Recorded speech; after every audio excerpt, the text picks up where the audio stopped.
And we are live. All right, well, welcome to this first ever Licks of the Beast live stream. So I really wanted to end the year on a live stream just so that I can thank everyone in real time for all your support this year. It's been a really, really crazy year. And this is actually, we're now going into our third year of Licks of the Beast. It's just crazy how time, hold on, there we go. It's just crazy how time passes so quickly. So thank you so much to everybody who's watched the videos, lft likes, commented on videos, and who subscribed to the channel. It's been incredibly encouraging all this time, and I have so many cool things planned for 2023. So stay tuned for a lot more stuff. I'm gonna actually start the year with a really cool announcement. It's gonna be something that I've been working on for the last 12 months, and I'm gonna talk about that pretty much at the beginning of 2023. It's something I'm really excited about, and I really can't wait to tell you guys about it. It's, like I said, it's 12 months of hard work, and it is related to Iron Maiden, so it's gonna be something really cool. We're also going to talk a lot about the upcoming Future Past tour. So there's going to be a lot of content related to that and just a lot of cool stuff in general. So I'm really excited for all the cool stuff I got planned for the upcoming year. So again, to everybody, thank you so much. And thank you for everyone who's tuned in right now. That's really encouraging to see that, you guys tuned in for this live and supporting what I'm doing here. And thank you for everybody who's going to be watching this later on as well. I know it's going to be a cool chat we're going to have, and we're going to do some cool stuff here. So yeah, let's take a look at what's going on in the channel. All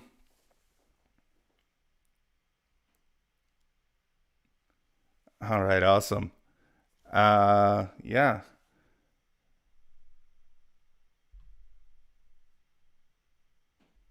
Everything is great, man. Everything is great.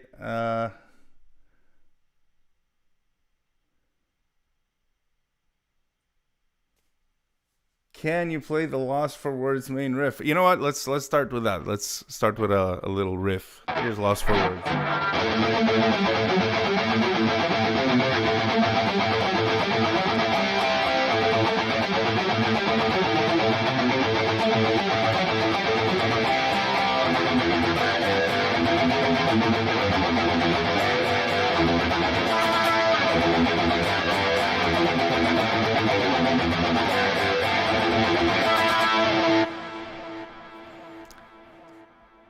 Hope you enjoyed that.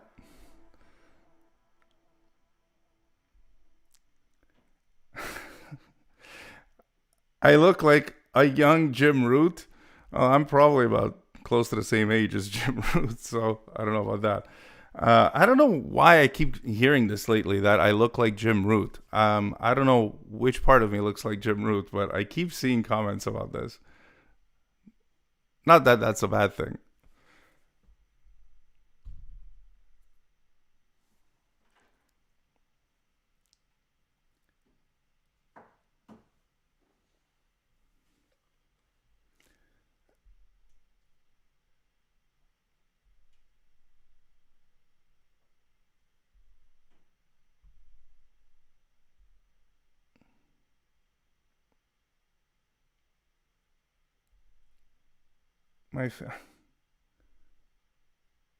How you play the air drums along with my piano? That's great.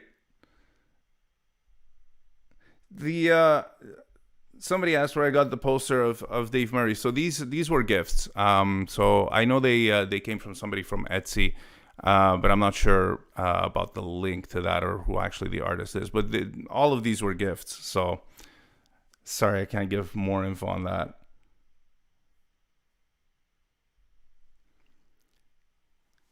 Back in the village. Yeah, sure.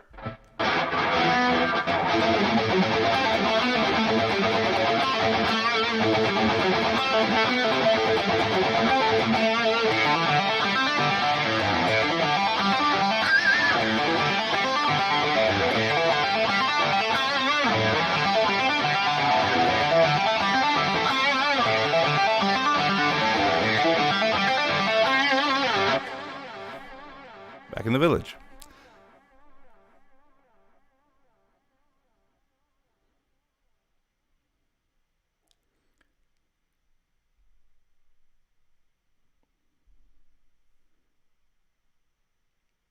My favorite number one guitar. Actually, it's hard for me to pick any favorite because I use my guitars all the time. Like I'll use, I'll pick up one, then I'll pick up another, and I'll pick up another. Like I use my guitars all the time. I use all of them. And my favorite changes depending on what mood I'm in. Lately, I've been playing this one a lot. This US Adrian Smith model Jackson. This is actually probably the most stable one I have in terms of tuning. It's very reliable. Every time I pick it up, it just sounds great. It's easy to play. And like I said, it really stays in tune very easily. So this is one that I've been playing a whole lot lately.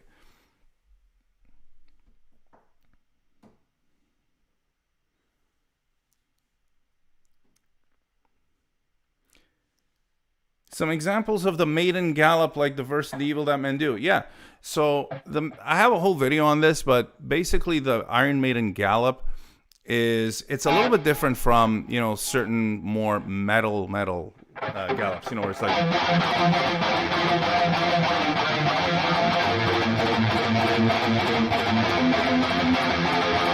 it's not exactly that, right? Like the Maiden gallop's a little looser, and there's a lot of subtleties to it. So like "The Evil That Men Do" versus like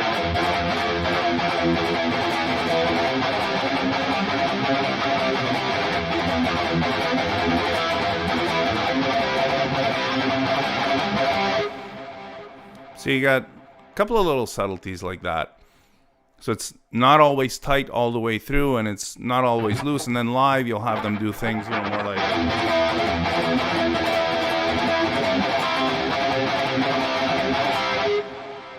or like in Power Slave, for example, where on the album it is quite tight.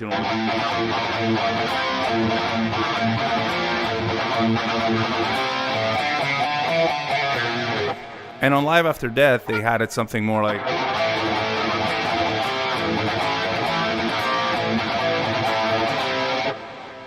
So it varies a lot. It's a very variable gallop.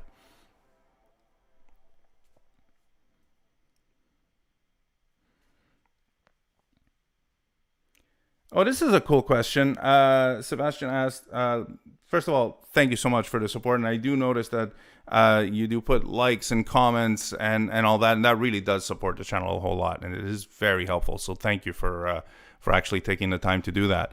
So the question is, how do you implement Iron Maiden stuff into your own playing? Do you learn their licks?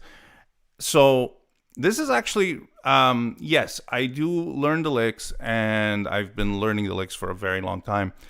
And I do put that in my own playing, although my playing is a little bit different from, the guys in Maiden. Of course, I have different influences and different, I started playing at a different time a little bit and all that. But I do use some of their licks and their ideas. Like, for example, one thing I like to do is things like this. Like I've been working on this thing where you'll do a bend and release to a different note on the same string. So like things like this.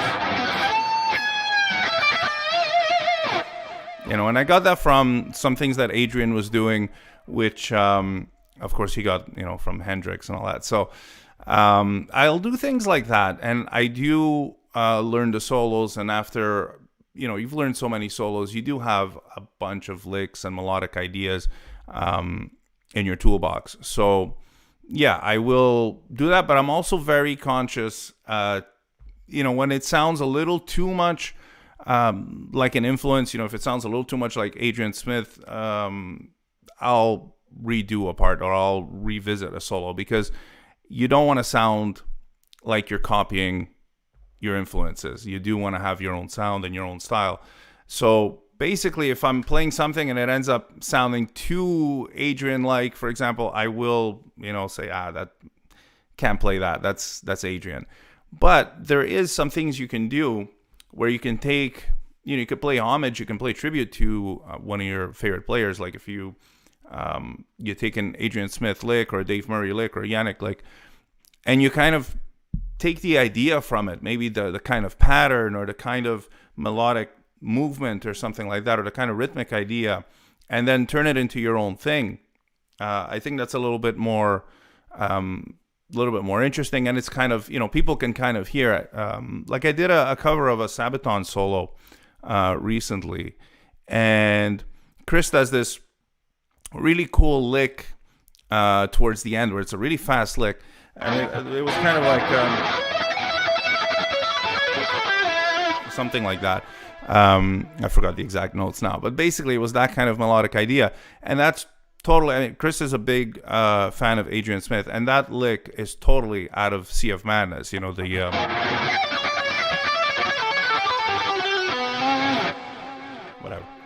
So basically, it's that lick, but played in a very different way. But the inspiration is the original Adrian Smith lick. So I think that's where, that's the kind of thing you want to do.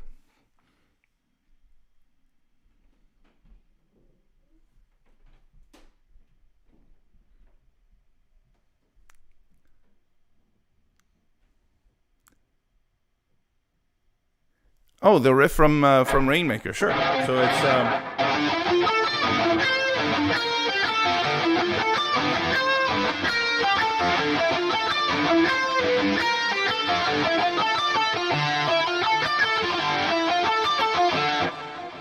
there you go.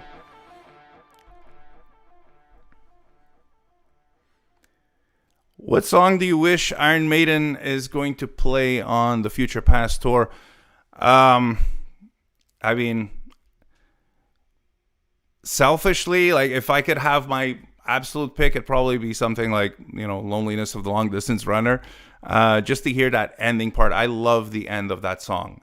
It's just such a big rush to the finish kind of thing. And especially the way that, that harmony goes and the drums are just pounding and, the bass is falling. It's just such a powerful ending. I would love for them to play that, but highly unlikely because they played it like once, I think, on the original tour, and it probably didn't work out that well. So I don't see it happening, but that would probably be my my wish for that. Sea of Madness is another one, but I think that one's, it was hard to do on the original tour, and I think it would probably sound quite messy with 3 guitars. That riff is hard to get it sounding nice and clean and tight, so probably not going to happen.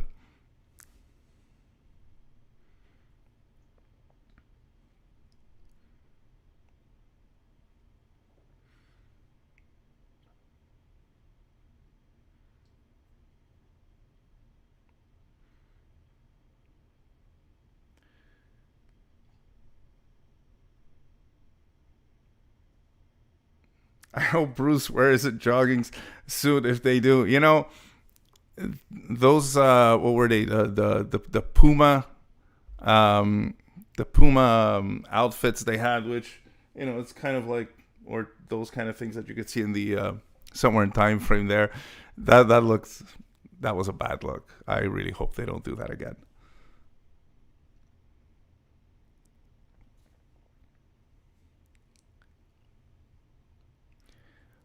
What's my opinion of Roy Z's guitar work and how would I compare it to the Iron Maiden guitars? Roy Z is just a monster. He's a monster player. So technically, of course, he's a much different player than the guys in Maiden. He's just a completely different animal. He's much more skilled technically, and he tries a lot of different things. But he's a different kind of musician. He's not strictly a band guy like the guys in Maiden are. They're just a different kind of player, so they're very hard to compare. And not that the guys in Maiden can only play in Maiden, of course, but it is a different style. Roy Z is just a player who has a lot more technical skills. He's got a wider musical background. It's just a different kind of thing. But I really like his work on all of Bruce's stuff.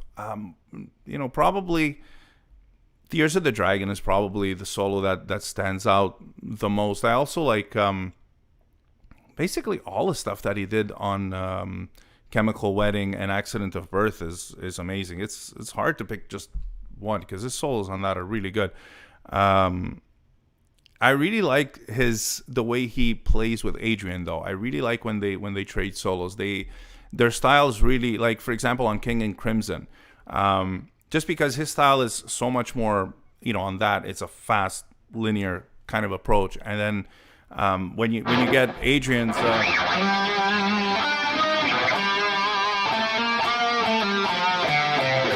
whatever, that's something like that. When you hear him coming in with that lick, it's just so cool, that trade.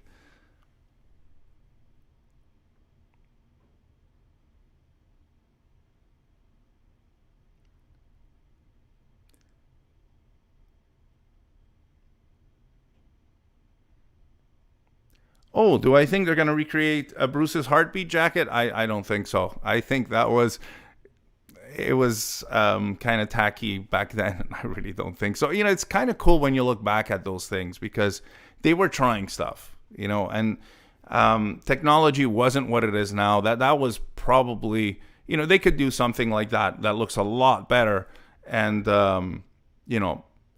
probably with a lot less work and a lot less money, and it'll probably be a lot more functional.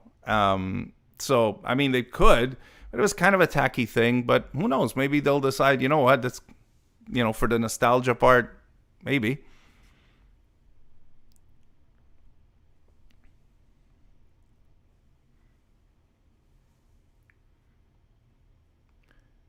Do I use economy picking or alternate picking in Maiden solos? Typically, if I'm picking stuff, it's going to be more alternate picking. Economy picking on Maiden solos, it's not really a technique that they use. Although Adrian will sometimes do things like that, so there are some points where you might do that, but typically it's alternate picking.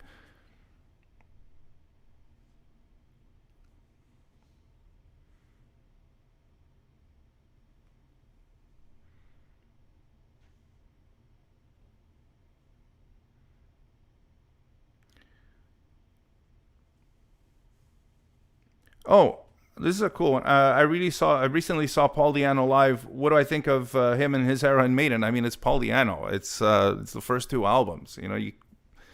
It's how can you not respect the guy? He basically started everything off with them. He's Paul Di'Anno in his prime was a phenomenal frontman.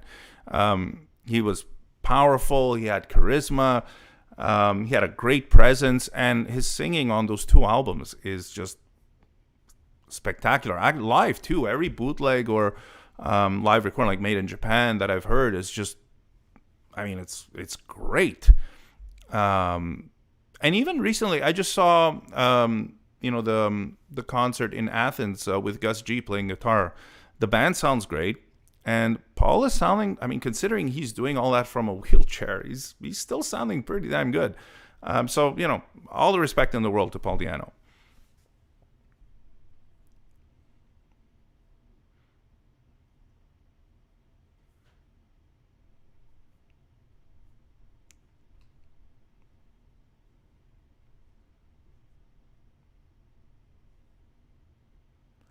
Adrian solo from Die With Your Boots On. Yeah, sure. Let's give it a try.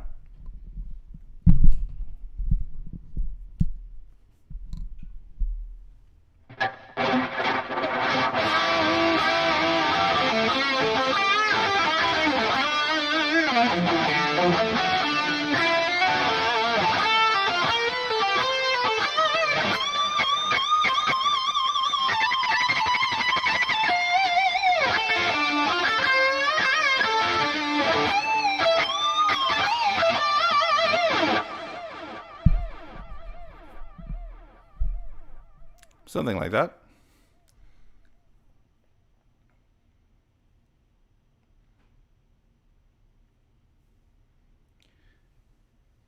Can I explain how to achieve the Somewhere in Time tone with a Petrucci plugin? So here's the thing. I don't know how to get any of those tones. Realistically, I pretty much, I don't know how to get that Somewhere in Time tone because that, first of all, I'm not using anywhere near the same equipment. Somewhere in time, they did have those Gillian Kruger 250 ml amps. So that was already something. And then, how they were mic'd, how they were recorded, how, what other effects were going in there.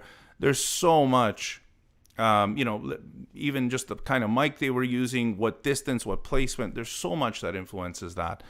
It's and I don't have Martin Birch here either. So it's just something I would not be able to recreate. So what I do is I just get a good, nicely saturated tone, not excessively, gainy. And then I'll add just enough chorus where it sounds right, where it's just before it starts getting muddy, and but you can still feel that chorus effect. So that's usually what I do when I want to get a tone like that. But I'm not really trying to copy it or trying to tone match or anything, because one, I don't have the skills for that. I don't have the knowledge for that. That's really not my domain. And it's not really useful to me, because that's something they didn't even do live exactly. They had a slightly different tone live too. So I'm just trying to play the songs as closely as possible. So what I try to do is try to copy more the phrasing, right? Like if you're playing, for example, a solo from that album, if you got a lick like, like that. So it's more of where you place your pick. For example, you could also play that like this. Already it sounds a little bit different. Or if you're picking more here.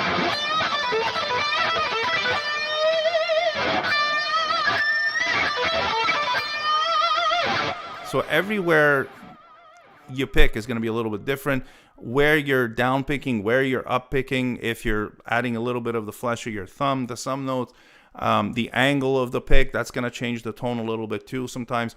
So there's a lot of details like that go into it, more than trying to copy the sound.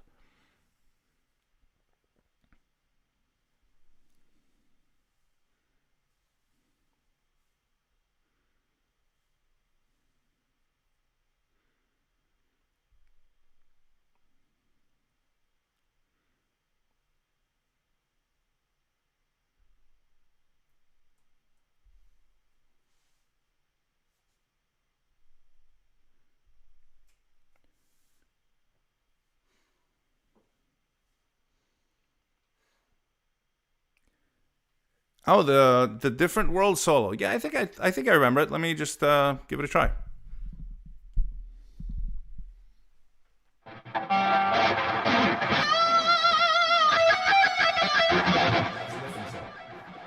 You know what? I don't really remember it.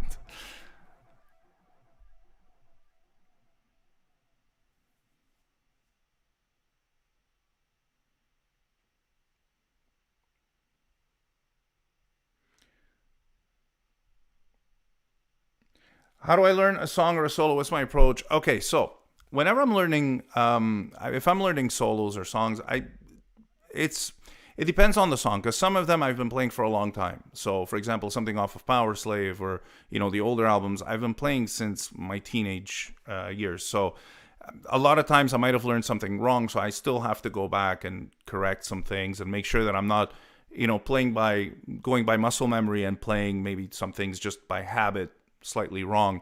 So I'll go and revisit that. If it's something from the newer albums, it takes a little bit more work, because of course there's more layering, there's a lot more guitar parts, the mix is a little bit different too. So sometimes you got to really listen carefully and try to get an idea of who's doing what exactly. And unless you can actually see them do it live, sometimes it's really hard to pick out exactly what it is that they're doing. Really precisely. You can always get a good idea, but sometimes if you want to be really precise, it's a little tricky.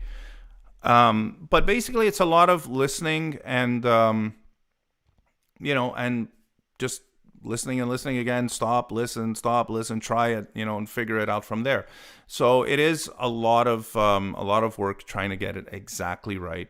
But that's basically all it is. I do it all by ear. A lot of times, I'll play along with it and just kind of work it out as I'm playing along with it, just to get an idea of the feel. And then I'll start looking at the details. And that's where a lot of you'll use an app like, Transcribe, where you get to isolate a part and just loop that and play it over and over again, and maybe slow it down to get exactly the right notes, because sometimes you might miss something, so you might want to slow it down, isolate some of the frequencies so you can hear it a little clearer, that sort of thing. So there's different approaches. Sometimes I'll find an isolated track and I'll be able to slow that down and get exactly the details.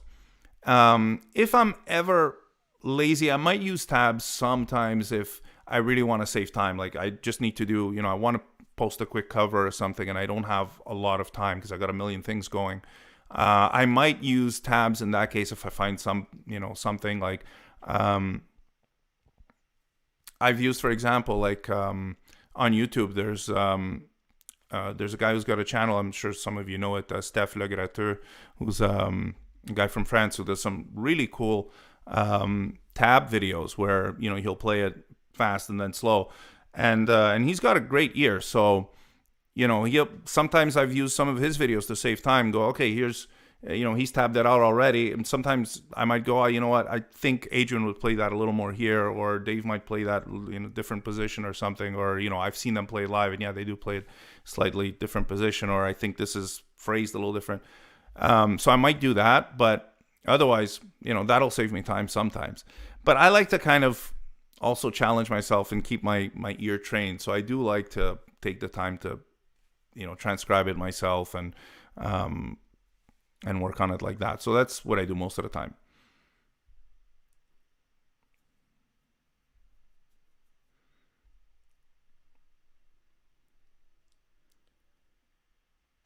So Richie says, I feel that A Matter of Life and Death is a 21st century piece of mind. What's your opinion on that? I always feel both albums have a similar feel. You know what? That's actually interesting. I never thought about it that way. But I think I understand what you mean. Both albums have, I think there's a few Iron Maiden albums. The other ones being, I think, Somewhere in Time and Seventh Son of a Seventh Son. Senjutsu might have that too, actually. But basically, there's some albums that just have a consistent feel throughout, like a consistent sound and feel, and just there's like Somewhere in Time, for example. There's a Somewhere in Time world, right? Like when you're listening to that, it's a completely separate thing. So that album does seem to have that kind of feel. And yeah, A Matter of Life and Death definitely has that. And I think it's the heaviness of both albums. Like Peace of Mind, for Iron Maiden, was definitely a heavy album. Like, compared to The Number of the Beast, Peace of Mind has a much heavier feel and sound. It's darker. It's very dark. And it's heavy. And I think it's that kind of dark, heavy sound that Matter of Life and Death has that too, where it's an intense album. It's not a pleasant album. It's not like Somewhere in Time is a lot brighter sounding, for example. And actually, Final Frontier had that a little bit too, where some of the things sound a little brighter. Or Dance of Death is a bit like that as well. But definitely, I find that A Matter of Life and Death is a dark album. It's a dark and heavy, not something you put on to celebrate a new day kind of thing. It is that kind of darkness, but it's a great album. I love A Matter of Life and Death. It's actually one of my very favorite Iron Maiden albums.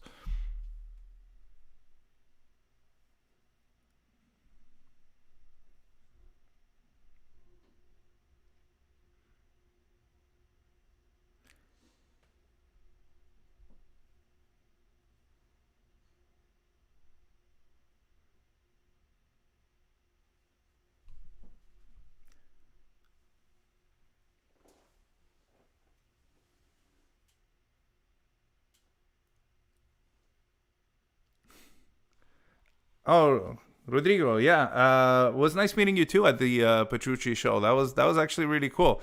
Actually, that was like one of my most unreal things that ever happened at a show, because we're at the Petrucci show, and we're on our way out, and there's James Labrie, who was sitting right behind me the whole time, and I didn't really want to, he was swarmed by people, so I didn't really want to bug him, but you know, somebody just comes up to me, and it's Rodrigo, who's guy who follows the channel, and he's like, hey, nice to meet you. I follow your channel, and it's, just wanted to say hi and everything. And I'm like, James LeBrie standing right there. So that was really cool. It was made me feel good. So thank you so much.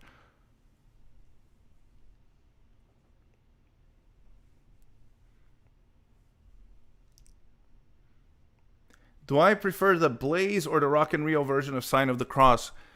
I mean, the song is the same song, obviously.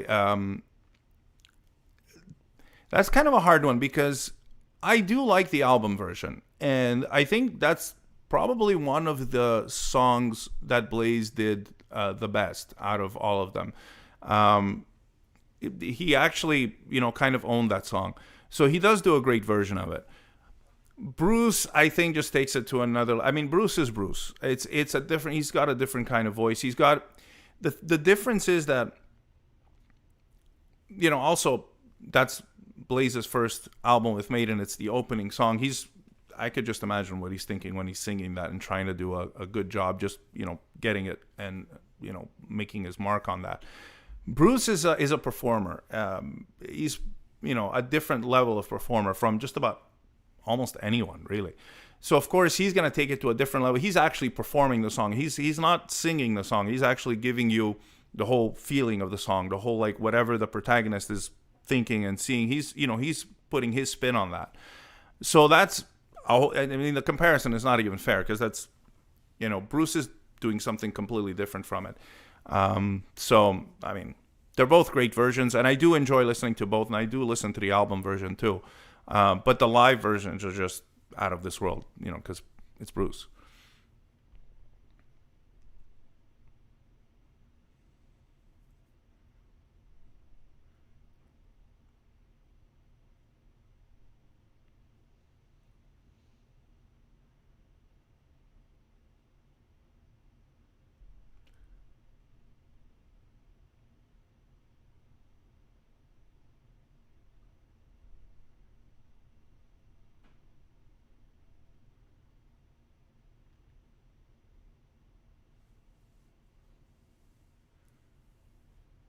Oh, so somebody said, I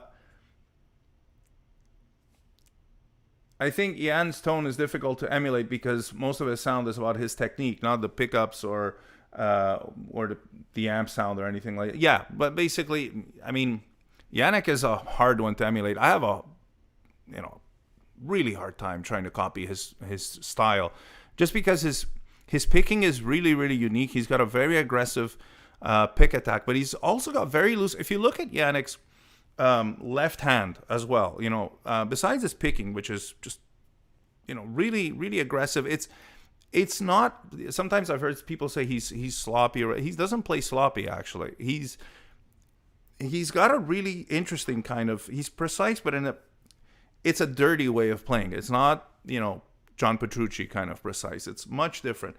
But it's not sloppy. And if you look at his left hand, the fluidity he has in his left hand, look at his live playing when sometimes he'll be doing these stretches and the way he just glides across the fretboard is just incredible. Like, he's got a really interesting technique. And I think his technique is more of a lived-in kind of technique. It's just he practiced by playing kind of thing. So he's not there going, pentatonic scale this or just these figure exercises like that. I think it's more of, how do I express what I want to express on this neck, right? And how do I get the notes and the what I'm hearing in my head here, or where can I take it that I wasn't expecting? Because he's got a very improvisational style too, and I think a lot of it is what's obvious and what am I going to do that's not obvious. And to do that consistently at speed, especially live, because he improvises quite a bit live, and to improvise like that live in front of a crowd like that, when you're also trying to be entertaining and you want to also keep in sync with the band, that you can't just go all over the place. It's a very hard thing to do. And I think his thing is also that he's able to think really quickly. He thinks fast on his feet, basically, and that's not easy to do. So his technique is, I would say, it's a lived-in technique. It's not drilled practice thing. I think it's more of, how do I express what I want to express on this thing? And he's also got really great tendons and nerves in his hands too, because that's not obvious to play like that. Again, look at some of his. There's actually something really cool in that Making of a Matter of Life and Death video. I think it's that one, where they're kind of just warming up and they got a clean tone and there's no gain or anything. And Yannick is just kind of doing some bluesy runs, really fast and smooth bluesy runs. And I've never heard him play like that on a record. But if you actually listen to that, you get an idea of just how good of a player he is.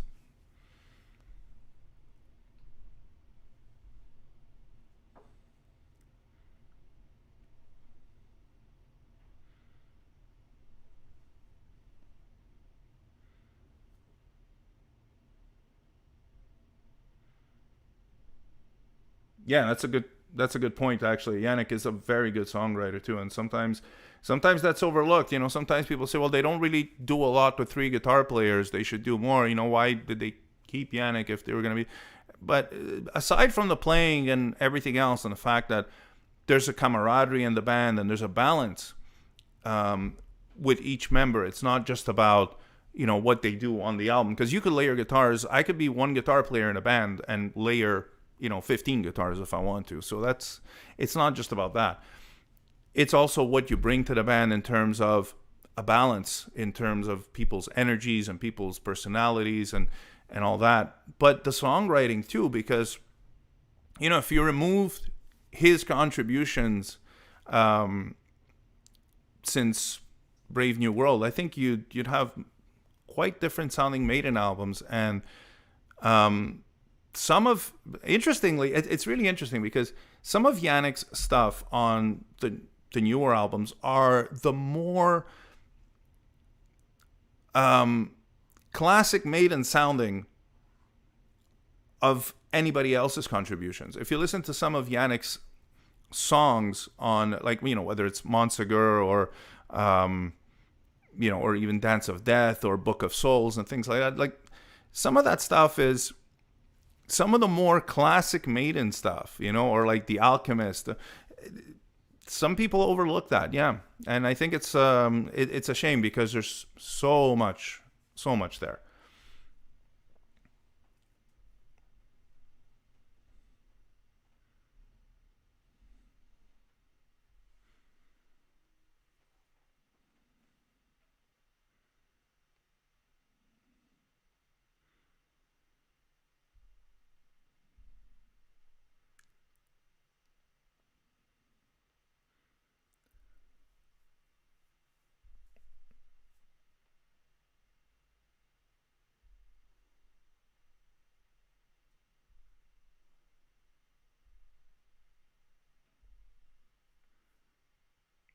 How many hours do I practice a day on average, and what do I do? It depends because I do play a lot. Actual practice, I don't do as much as I should. Maybe I'm lucky if I get in. Some days I'll get in, a good full hour of practice, like actual practice. I don't always, because my day is quite full between, working full-time job, which has nothing to do with music. I have to prepare videos for the YouTube channel. I have to manage the social media, the Instagram account as well. And sometimes I try to post different things on both. I have to also, answer messages and comments and all that. I have to prepare the videos, decide what I'm going to do and, figure all that out. I have to record it and all that stuff. So there's all of that. And then there's, my personal obligations at home as well, and also try to have a life with all that, which is not really easy to do. So all of that, and if I'm learning a song, for example, for a video, or for, if I'm doing a full cover, I want to have something interesting to talk about in a video, I have to do the research and I have to go through all the stuff and figure everything out and all that. So there's a lot of that. So time to practice, like really practice, I don't have as much as I'd like, but I do try to do some actual practice every day where it's not just noodling, because one of the things you do when you play guitar is you noodle a lot. You do a lot of stuff like,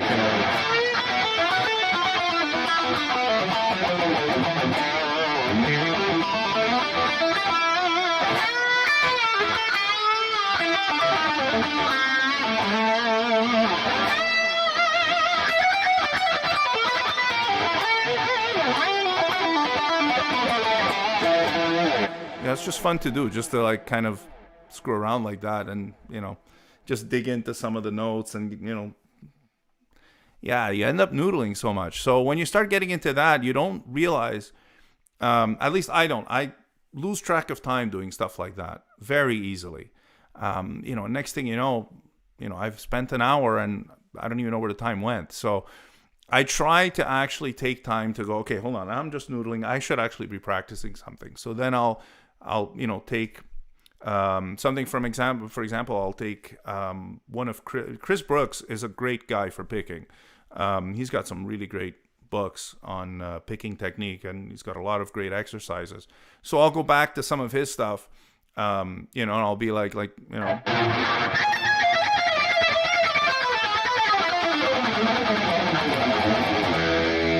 do one of those things, and then try to do that faster and more precise and whatever.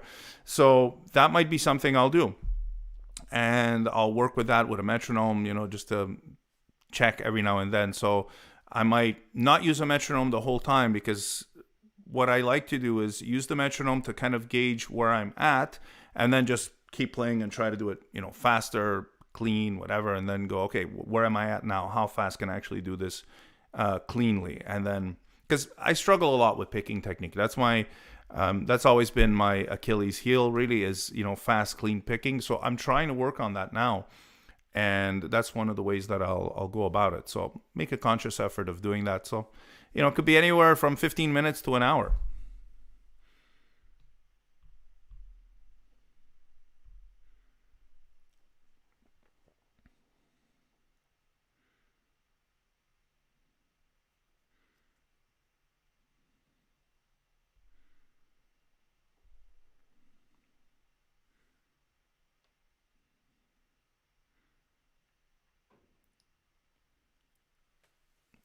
So if I could pick a favorite Maiden record from the last 22 years, I would say Matter of Life and Death. And it's not, when I say my favorite thing, I don't mean that, Matter of Life and Death is here and the other ones are there.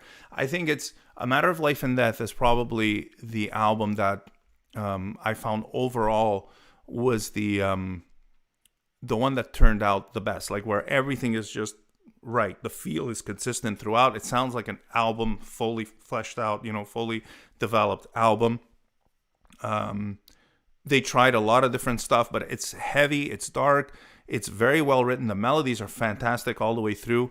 And there's just a specific feel on that album that's just really cool. And some of the playing is fantastic. Dave Murray's solo on The Reincarnation of Benjamin Brieg is just incredible on that.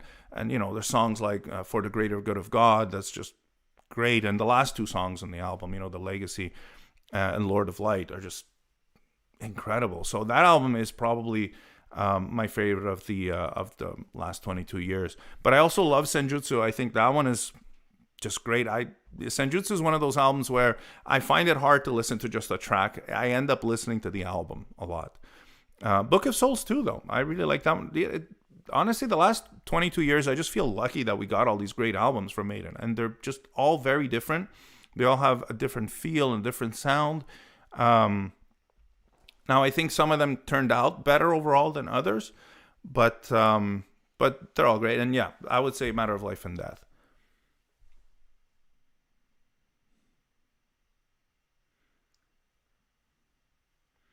What do I think about Yannick playing Adrian's solos? How can I put this? I thought I would care more than I do. And it turns out I don't, because when I'm watching a show, and I know it's different, when you watch a show on YouTube, it's a lot different than when you're there. There's advantages to both. YouTube, you get to look at details, and when you're there, you're just there in the moment and you're feeling stuff.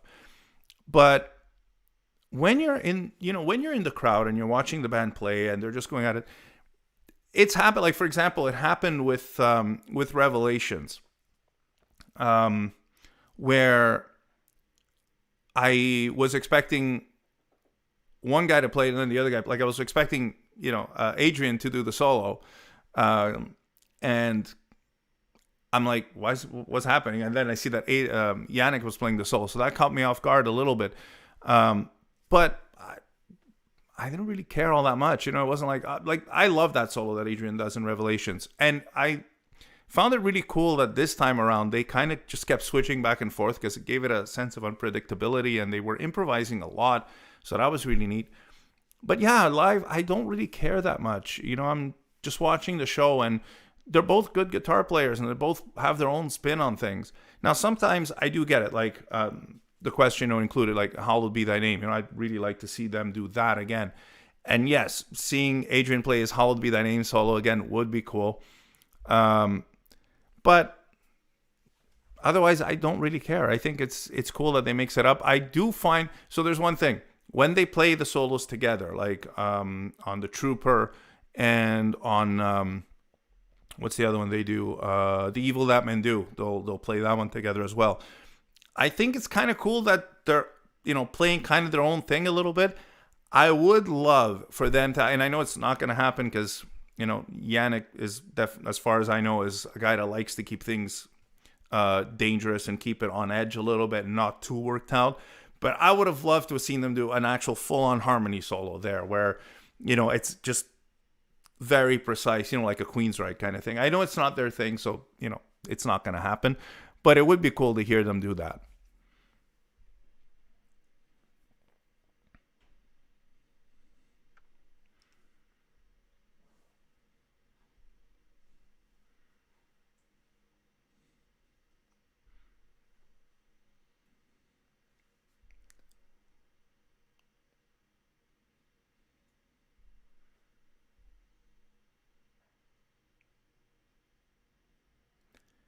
What's the preset I'm using right now? So right now I'm using Frank Aresti, what is it? Solo Lead, I think it's called.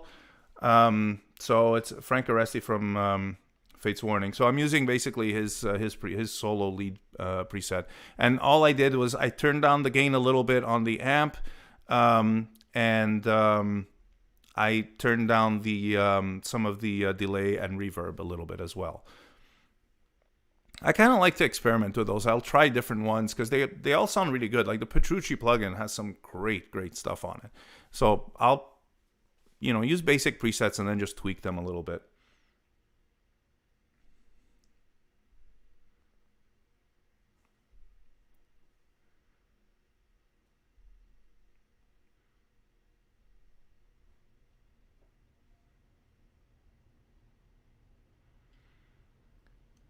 Why does the Number of the Beast that was recorded 40 years ago has a way better sound than Dance of Death or Senjutsu? I don't think it's a better sound. I think it's a different kind of sound. And I think what you have to look at is what is being played. First of all, the Number of the Beast is a much more simple recording because, and not to say, I mean, obviously it's Martin Birch. The guy's amazing. He was just phenomenal. His ability to get the band sounding like that was, out of this world. So there's that. But also look at what's being played. Like the riffs, it's very riff based. The Number of the Beast is an album where there's a lot of riffs. It's very straightforward. The guitars very often are just two guitars doing the same thing. Maybe there's going to be a harmony there, or maybe one guy's playing a chord here, the other one's playing the A chord there, but otherwise they're playing much the same thing. There's not a lot of layering. There's not a lot of subtleties. There's not a lot of ambience in it. It's very, very straightforward. That's always going to sound better, even if you record it, in a home studio. It's going to sound a lot better than once you start layering. It's easier for you to appreciate that sound. So I think that's what it is a lot.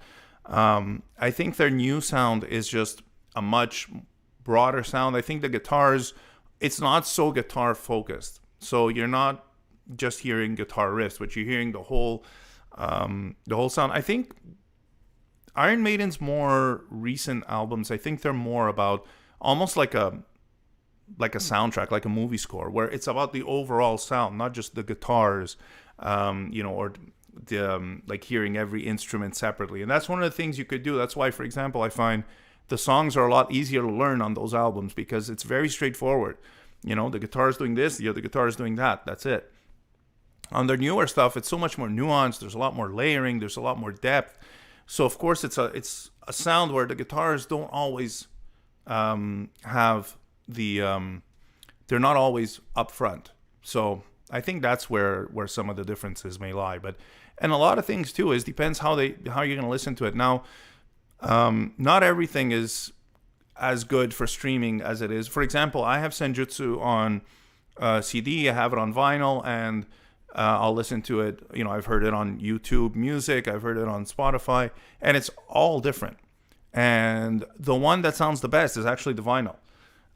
By far, I think it sounds best. It sounds a lot more full. It's a fuller sound. It's punchier. It's definitely got more clarity.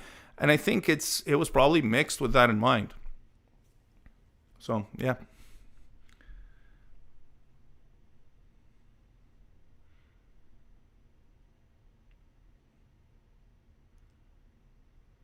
What are my thoughts about ASAP Silver and Gold? I like that album. So Silver and Gold, I remember when it first came out, I couldn't find a copy of it. And then I remember at one point I went on a mission to find it. And this is when I was living in Montreal. And, it was already out of print. That thing went out of print right away pretty much. And I couldn't find any, I went through all the record stores in the downtown Montreal area and, tried to find, and I couldn't find it. And finally, I went to an HMV, and they had the cassette version. It was one hidden, basically, and I still have it. It's actually really cool. And I managed to find the vinyl in March when I was in London for the Smith Kotzen show. So that was really cool. It's a perfect condition vinyl. So I was happy for that. And it's a good album. It's actually a really good album. It's different. I think the problem with that album is that it came out a little too late. It came out in, 89? That album with those songs sounding like that should have come out in 85. But of course, Adrian Smith in 85 was, in the middle of his biggest tour ever. I think I think they were behind a little bit on time. And that's probably, what happens when you spend your life on tour. You have a lot of catching up to do after. So I think the sound he had in his head for that album was probably a little dated by that point, because things had started to shift by 89. It was starting to give way to the 90s slowly. So I think that album came out just a little bit too late. But for what it is, if that album had come out in 85, I think it would have had more success. And definitely there's a lot of interesting ideas. Not every song is amazing, but there's some very solid songs on it. And there's some really, really cool stuff going on. Songs like After the Storm or Blood on the Ocean. There's just a lot of really good stuff on it.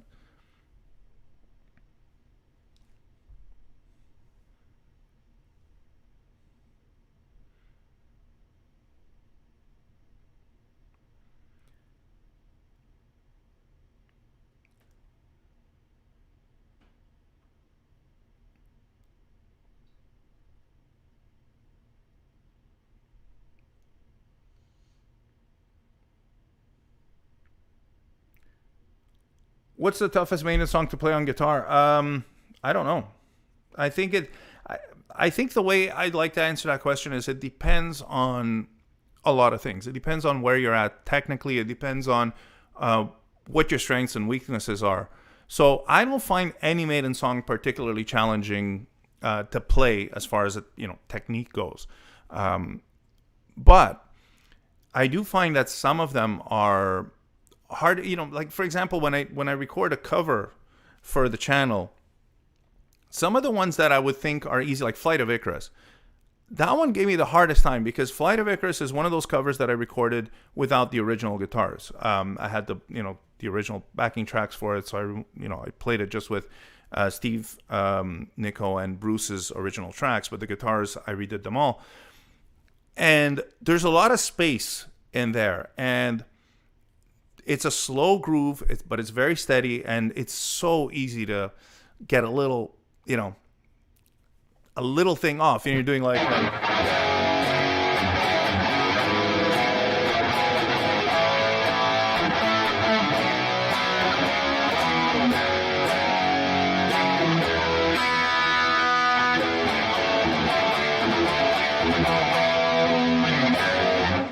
I thought that was quite challenging to get it exactly right, just for the timing. So songs like that sometimes will be tricky. Where there's a lot of room, wherever there's more breathing, you got to be more precise. So those tend to be a little bit harder, and especially if something is very iconic. If there's a specific sound to a song that you're trying to really get, like the solo for Wasted Years. Sometimes there's some of it that could be a little bit tricky to get exactly right.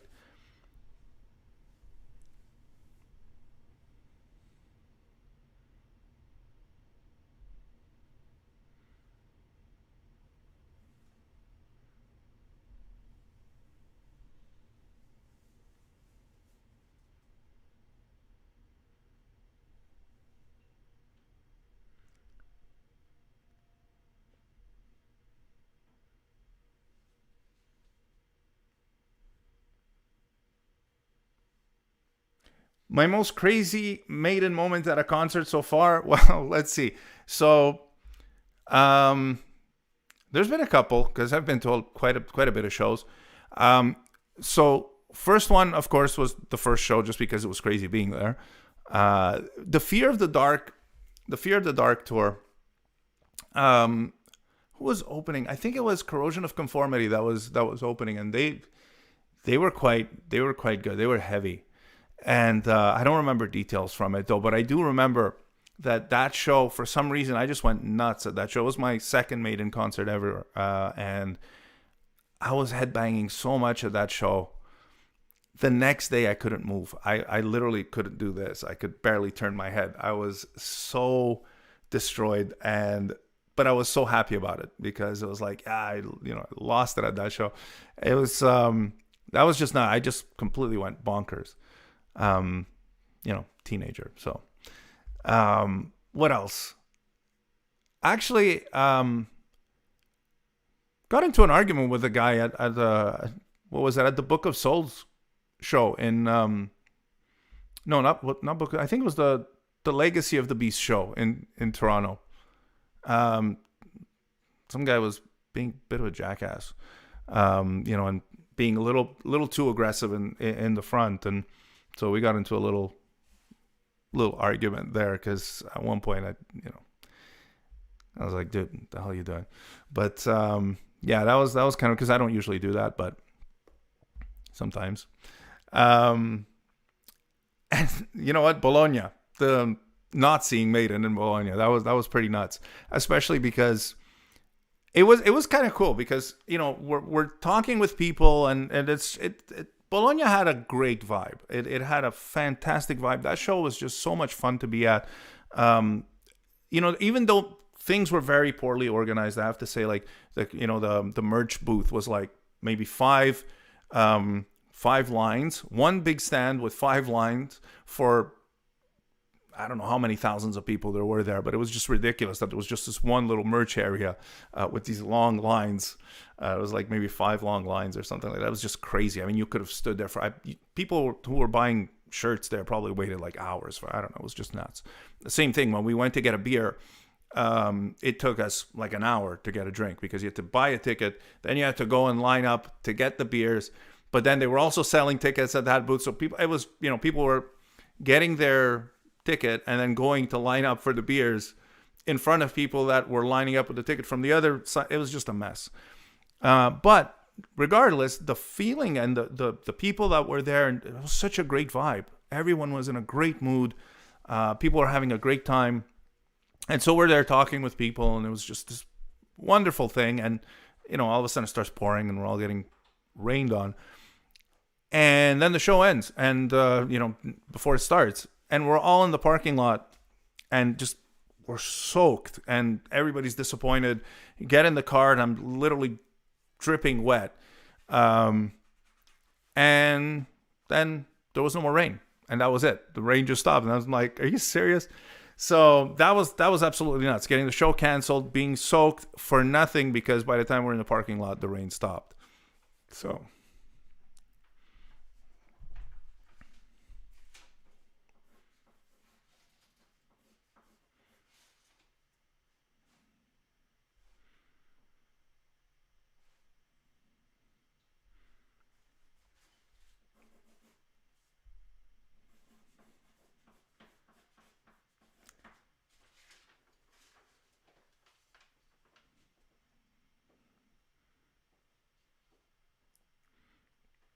Do I think that the first solo from Power Slave by Dave Murray is easy? So,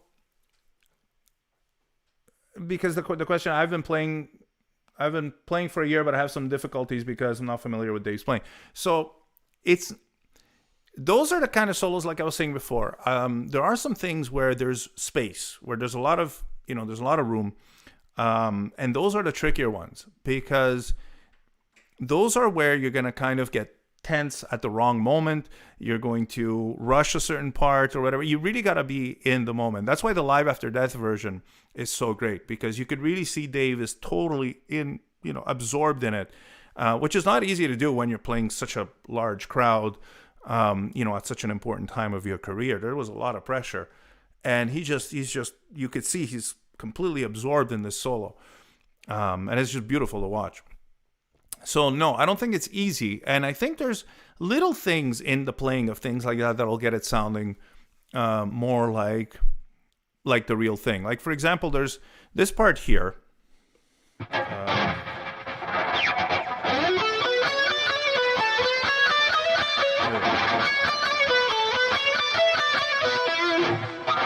Wait, what's the part I'm thinking of?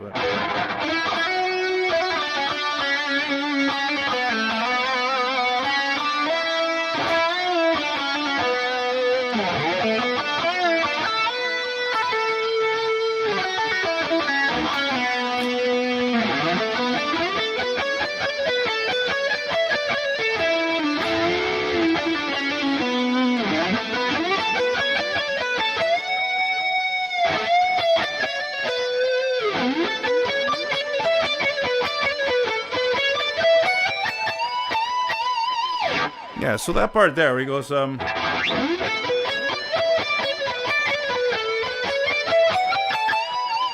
that little slight bend. It's not even a full bend, but it's very, very slight. And if you're not doing that, it doesn't come out exactly right. So basically, it's little things like that that'll make it just more precise.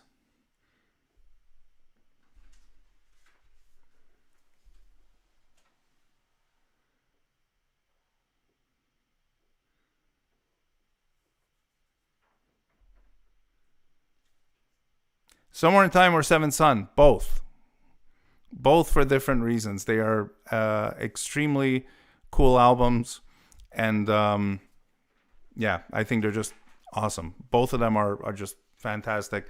I like them both for different reasons, but like Somewhere in Time is my favorite Maiden album, just period. There's just something really special about that album, and we're going to talk about that later in 2023. I'll make a whole video on that album just because of the upcoming tour. But basically, yeah. Seventh Son is also just a magical album too, because that one just puts you in a whole surreal world. So both.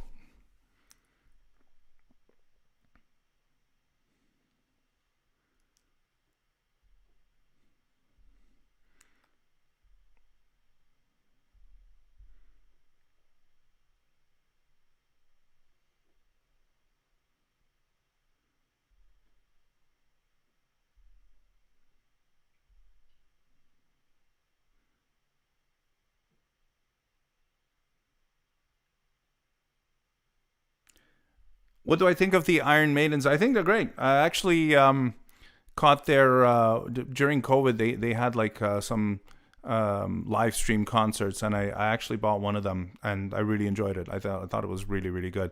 I think they're a great band. It's incredible that they managed to tour like that. With an Iron Maiden tribute. That's not easy to do. Having like a touring world,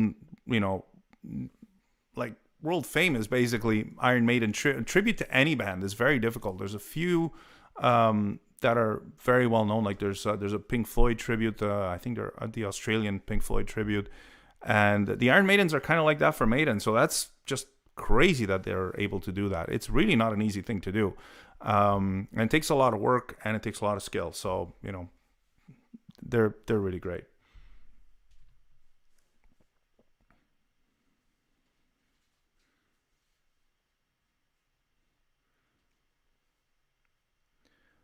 What guitar picks am I using? I'm using, these are my Licks of the Beast picks. I don't know if you could see this, but basically it's based off a Jazz 3 XL.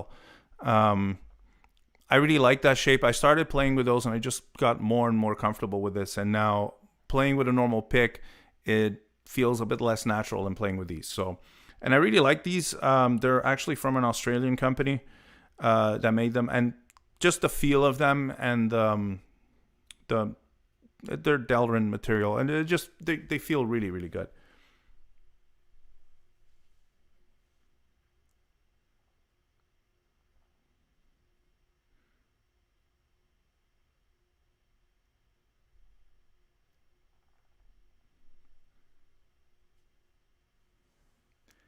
If I'm interested in explaining the lyrics and meanings of Iron Maiden songs, that's that's not really something I've ever really thought about doing, because they don't really explain them that well. There's a lot left to interpretation, and I think they purposely do that. I think the lyrics are left very ambiguous sometimes.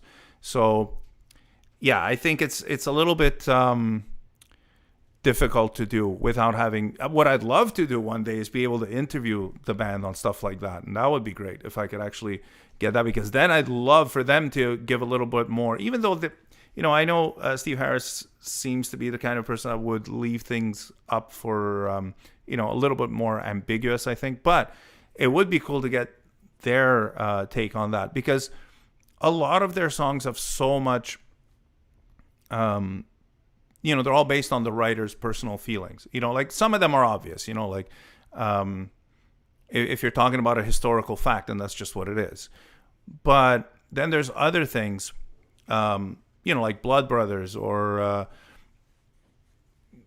I don't know, any of Steve Harris's more kind of out there songs, like The Apparition. Why did he write that? What was he thinking? What was he going through? What made him even think of those lyrics? Like, I think it would be really great to hear that. So no, I'd like to hear it from them, and that would be cool. But for me to, there's so many interpretations out there, and without having firsthand knowledge of what they were going for, I think that would be better left to somebody who's an expert in literature, like a literature professor or something, that they might have more insight than I'll ever be able to provide.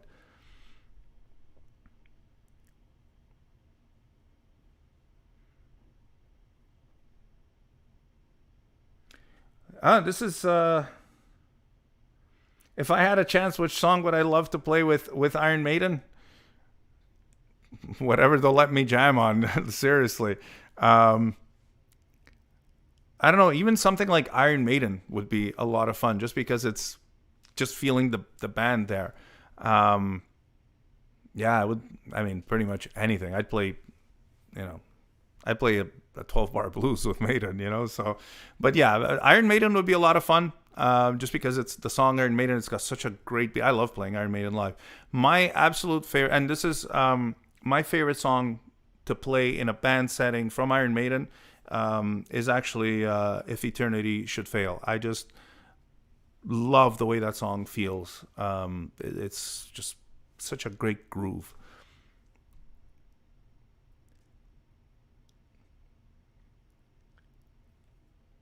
Iron Maiden as a company. This is actually really interesting. So I've always said, I've been saying this for a while. Iron Maiden is more than just a band in that exact sense. They're literally like a company, and there's a few bands that are like that in the world. Metallica, Kiss, the Rolling Stones, and Maiden is one of them. Maiden employs so many people, and there's just so much dependent on the Iron Maiden machine that it is like a company. And I think they handle it exceptionally well. And I think it's very well run overall. There's some glitches, sometimes with things like the merch store and all that. They have had some issues. But overall, considering just how big the reach is and the scope of it, and, the legacy behind it, I think they do a phenomenal job. And the marketing is just spot on. And it's the best part of it is that it never feels phony. It never feels hokey. It doesn't feel like something done as a publicity stunt or as a um, to appeal to some weird demographic or something specific. It literally is made for the fans. They are very aware of what their brand is. They're very aware of what their fans want, and they're true to that. So I think they do a phenomenal job.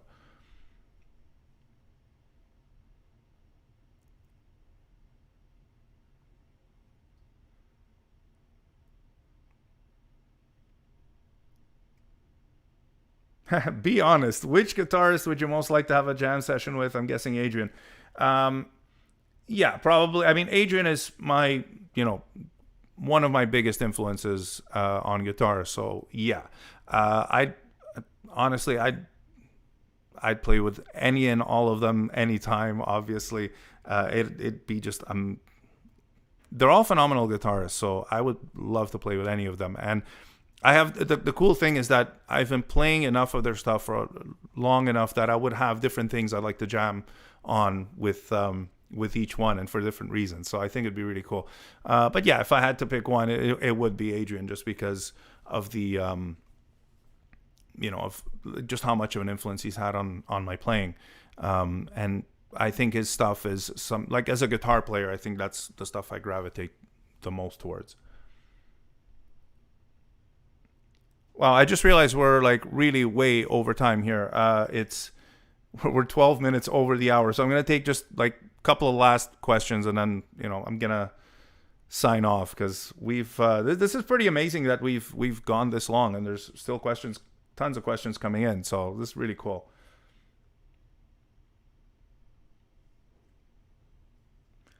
Steve Harris is known to make very good decisions and very few mistakes. What would you think was the biggest mistake in Maiden career? There is one, I think, and he knows it, and he said it, and it's literally that they did not properly film the Somewhere on Tour tour. So yeah, basically not filming the Somewhere in Time tour, I think, is the biggest one.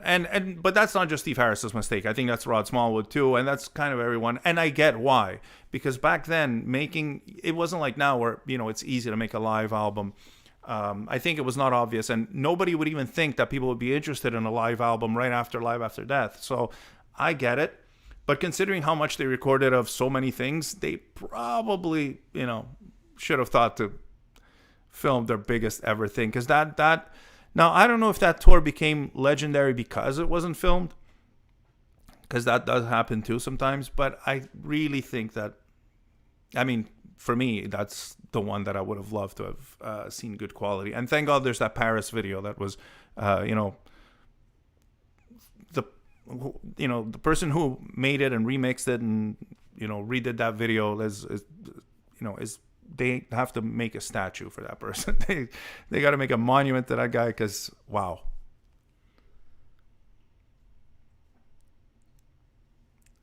Harris's biggest mistake was The Angel and the Gambler.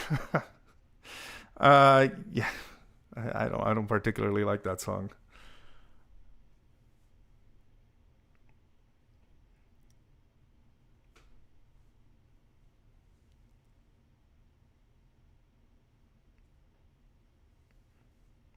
How do I play the riff after the intro to the Evil That Men Do? Okay, so, and yes, there are two guitars. So one is doing basically this.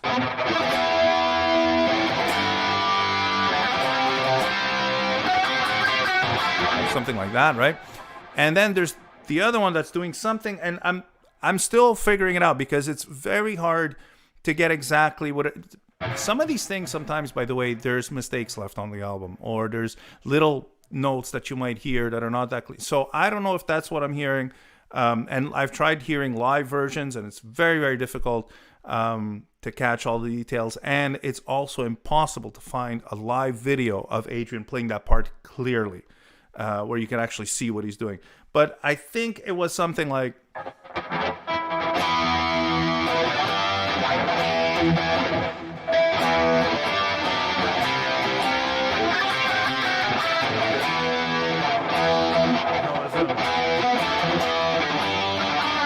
something like that. There was some... I can't remember exactly what he was doing, but there was like... basically, he's doing something like that. Can't get the exact thing off the top of my head.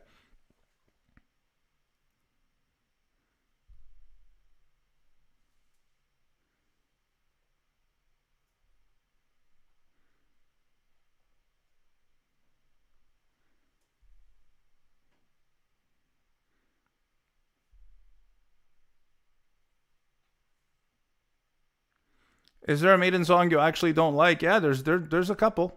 Um, and everybody has things they like and they don't like. I'm not a big fan of Angel of the Gambler. I really don't like that song.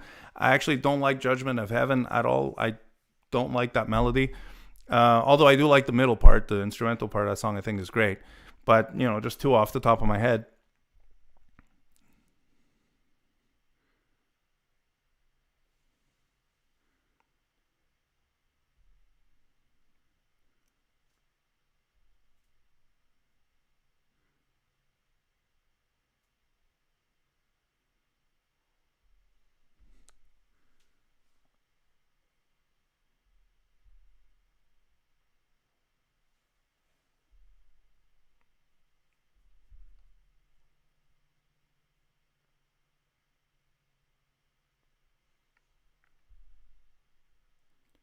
And so I'm getting a few questions even on the channel about if I'm ever going to do any of the B-sides, like Sheriff of Huddersfield. I've gotten requests for Juanita. I would love to do things like that, and I think I will at some point. Right now, the thing is, the channel is still growing. The channel is still fairly new to a lot of people. I mean, we're at not even, we're just short of 17,000 subscribers. The videos typically get anywhere between 3 and 5,000 views. Now some will get more, but so when I do a video of something that's not as well known, whether it's a Bruce Dickinson thing or like I did some Smith Kotzen little things or something like that, the views really drop because there's less people interested in that. So I'd love to do more of that, but the truth is the channel at this moment can handle videos like that very well because it drops the amount of views, which is horrible for the algorithm because when the views drop, the algorithm goes, these people are not that interested in that. All right, so we'll propose something else. So that really hurts. It hurts the channel a little bit. So I'd love to do more of that stuff, but I'll be able to do it later on when the channel can support it better, when there are more overall viewers. So in percentage, it'll be the same thing, but there'll be more overall views, so it won't hurt the algorithm that much. So maybe at some point in the future, but for the time being, I have to kind of do what's best for the channel, which is things that have more, a bit more of a broad appeal. That's just the way it is. So on that, I think we're good. Let me just take one last thing here.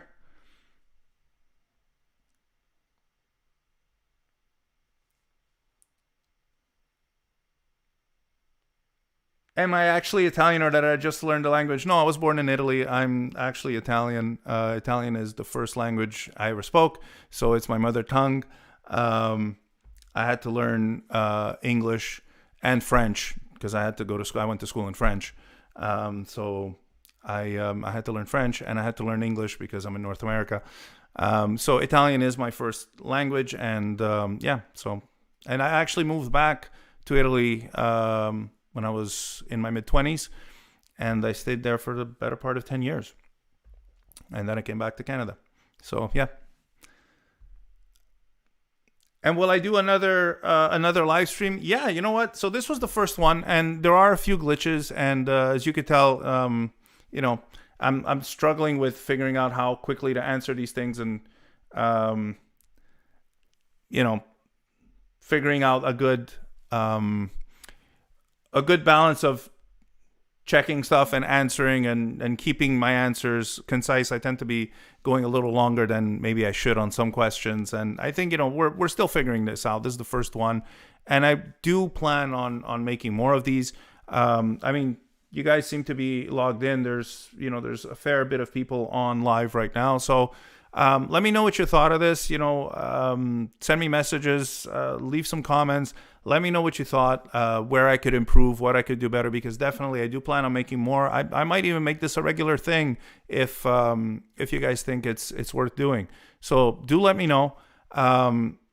Maybe we could do some where you can, I can show you how to play something. We could do like mini little tutorials, maybe like that. I mean, I'm brainstorming here, but we could do a lot of different things.